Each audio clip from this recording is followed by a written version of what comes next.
이제 본격적으로 한번 시작해 보겠습니다. 음. 최근에 루이비통 뭐 명품 가격 굉장히 많이 올리고 있잖아요. 기사가 나왔는데 올해만 4번째 올렸답니다. 네. 와, 대박이죠. 1년에 4번이나 인상했습니다. 그래서 얘네가 작년 대비해서도 뭐 33.4%, 뭐 엄청났죠? 뭐 10년 만에 뭐 영업이익이 2배로 됐다. 뭐 이렇게 나오는 거죠. 도대체 이런 것들이 왜 일어나는지를 우리가 보려면 우리가 통화량을 오늘 좀 한번 보자는 거죠. 통화량을 좀 보자는 거죠. 네. 그래서 몇 가지 용어만 한번 외워보자고요. 어렵진 않습니다. 3가지만 딱 외우시면 됩니다. 본원통화. 본원통화는 뭐냐면 기본적으로 대부분은 중앙은행이 발행하는 화폐액입니다. 그리고 뭐 예치한 지급 준비금인데 대부분은 화폐 발행이고요. 그 다음번에 화폐 발행에다가 예금 실제로 즉각 뽑을 수 있는 그런 현금을 합한 게 M1입니다. 그래서 우리가 M1을 많이 얘기하고, 그 다음번에 M1에다가 직금은 현금화가 안 되지만 현금화가 가능한 그런 예적금, 금융상품, 이런 것들을 넣은 게 M2입니다. 그래서 본원 M1, M2만 보시면 되고, 당연히 본원보다 M1이 크고 M1보다 M2가 크겠죠. 왜 그러냐면 여기서 M1하고 M2에는 결국은 요 나머지는 빚이라고 보면 되죠. 그러니까 레버리지입니다. 레버리지. 그래서 미국의 그 프레드 자료를 보면 얘네들이 최근에는 이제 공개를 잘 안 하고 있던데, 코로나가 터졌을 때 여기가 4천? 네, 4천 정도죠? 4천? 근데 지금 18,000이 넘네요? 4배. 4배. 그러니까 M1이 보는 통화가 엄청 늘려버렸죠. 예. 이렇게 현금을 많이 뿌린 거죠. 결국은 직접. 그러니까 M2도 올라갔어요. 올라갔는데 실제로 M2는 그렇게 많이 올라가진 않았습니다. 나중에 비교해 보시면 되고요. 한국도 M1이 여기서부터 여기까지 늘었죠. 9천 좀 넘는 데서 여기까지 늘었습니다. M2도 당연히 늘었는데 M1보다는 약간 슬로우하게 늘고 있습니다. 그래서 이렇게 보면 M1, M2 증가율 이런 걸 보면 M1은 쫙 증가율이니까 계속 증가는 하고 있는 겁니다. M2도 좀 증가하고 있는데 통화 승수는 본원 통화에서는 조금 줄어들고 있는 거. 그러니까 과거보다는 M2가 좀 많이 안 늘고 있는 거죠. 네. M1을 워낙 많이 뿌려서 뭐 사실 그런 거고요.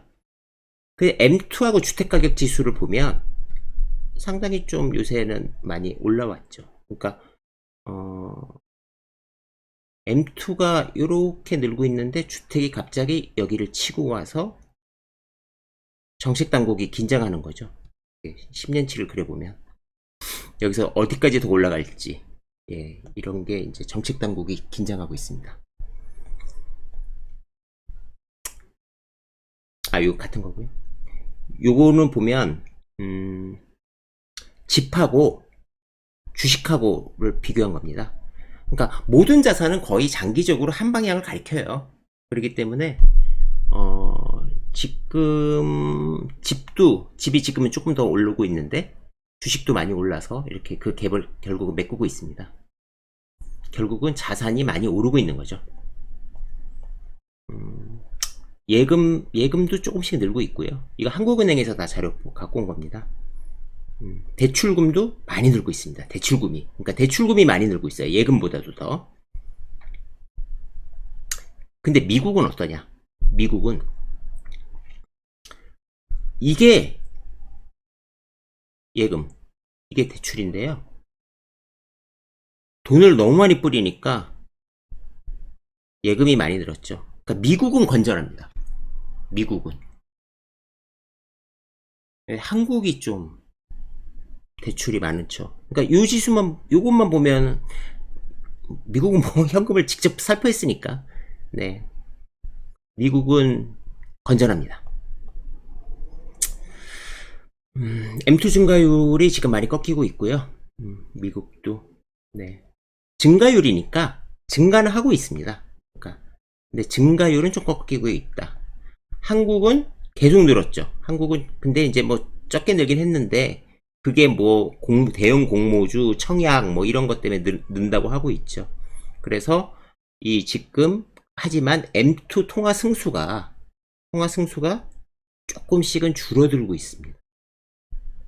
아까 이렇게 증가율이 좀 줄어드는 거죠. 네. 보는 통화 대비 증가율이 좀 줄어들고 있습니다.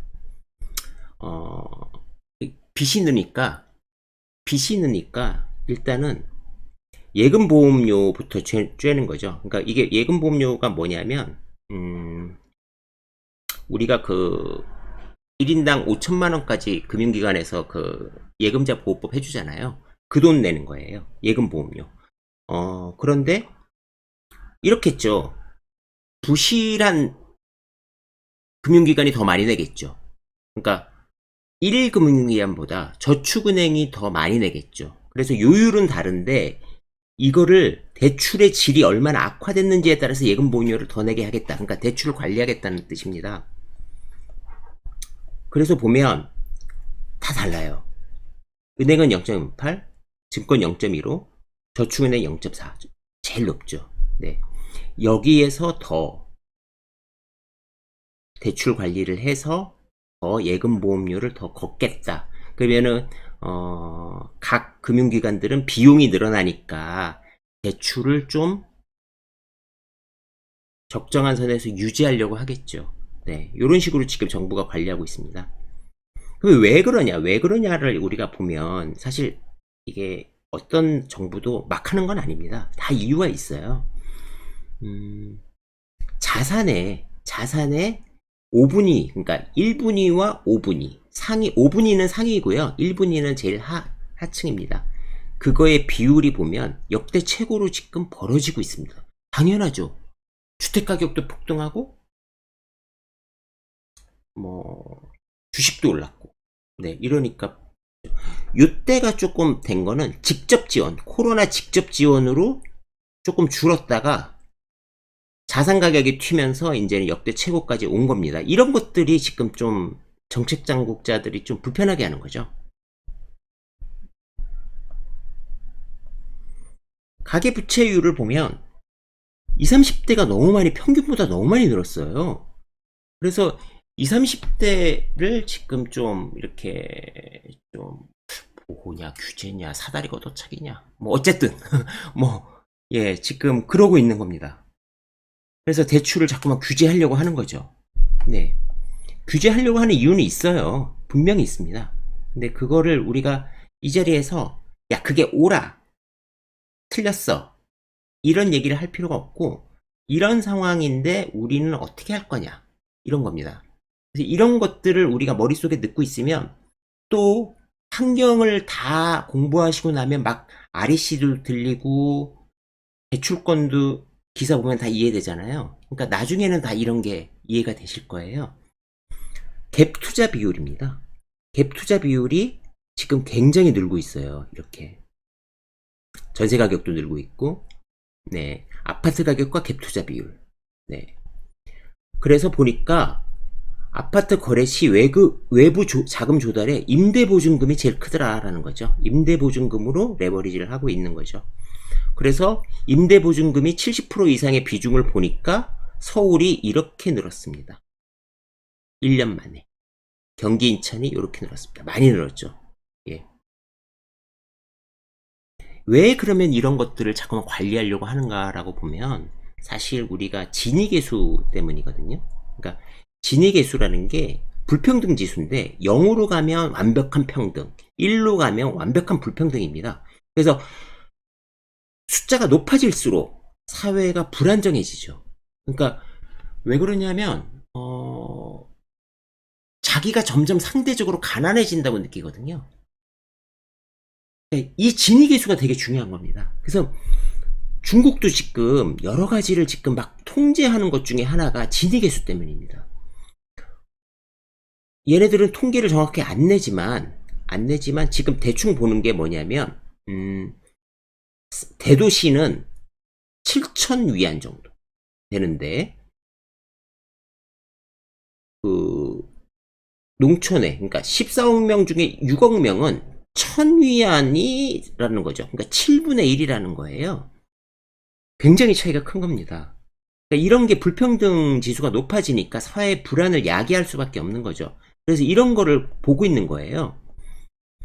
그러면 우리는 어떠냐? 우리도 이거 2020년인데 올라왔어요. 그리고 그거 올라온 것 중에서 문제들이 뭐냐면 저출산 고령화. 요거는 좀 이따 다시 볼게요.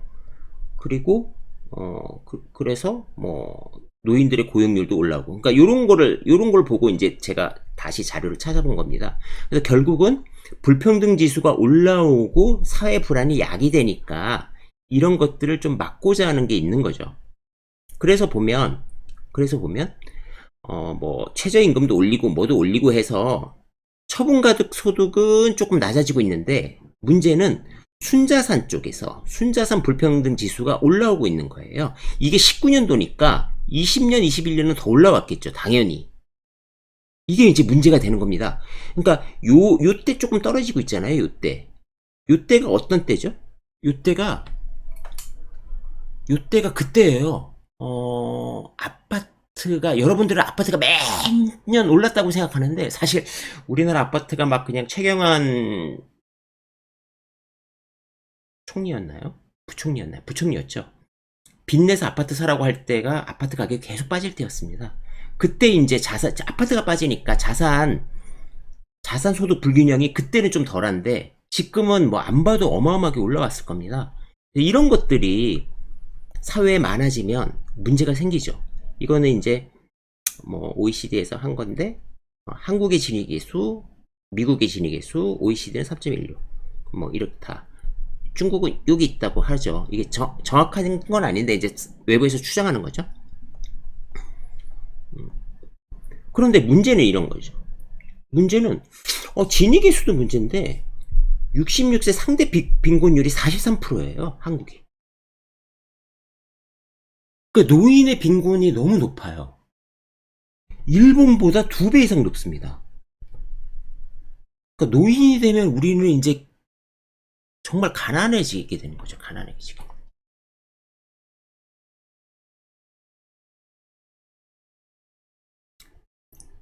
그러니까 우리가 투자해야 되는 이유입니다, 이게. 이것 중에 상당 부분은 저는 이렇게 생각해요. 우리가 실질 세금이 좀 낮잖아요, 다른 나라에 비해서. 그래서 실질 소득이 좀 높잖아요. 그런 것들 때문에 좀 상대적으로 복지가 좀 덜하지 않냐. 네. 그러니까 이걸 뭐 우리가 여기서 뭐 해결하자 이런 게 아니라, 현상을 딱 알고, 현상을 알면 우리가 대응할 수 있잖아요. 그러니까 현상을 좀 알아보자라는 뜻이니까 한번 쭉쭉 가보겠습니다. 노인 빈곤이 이렇게 심하니까 이제 어떻게 되냐면, 결혼하겠다는 애들이 이렇게 합니다. 아버지는 사업 물려받으셔서 운영하시다 은퇴합니다. 임대 수익과 부동산으로 노후 준비 충분히 완료되었습니다. 부모님 서울에 거주하는데 15억 자가입니다. 그러니까 부모 걱정하지 마라. 우리만 잘 먹고 잘 살면 된다. 가 이제 데이트, 결혼의 전제 조건 같이 되는 거죠. 참, 네, 참 뭐라고 할 말이 없습니다. 노인이 됐을 때 생활비 부담도 과거에는 자녀가 해결해주던 비중이 높았는데, 지금은 본인이 해결해야 되는 비중이 높죠. 네. 물론 정부의 지원도 좀 많이 늘었습니다, 과거보다. 하지만 이제 자녀들한테 할 그거는 없는 거죠. 네.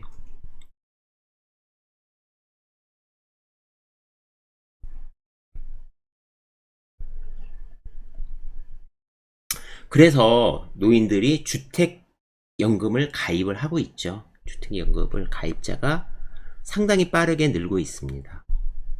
근데 이런 것도 결국은 나중에 잠재적 매물이겠죠. 예, 부동산으로 보면. 그 성장이 불균형이 되면 이제 사회적으로 이게 좀 문제가 많이 생겨요. 당연히 문제가 생기겠죠. 그런 거를 갖다가 다들 이렇게 연구를 하신 거예요. 어떤 부문 간에, 그러니까 지금도 그렇지만 어디는 코로나 때문에 안 좋고 어디는 좋고 막 이럴 거 아닙니까?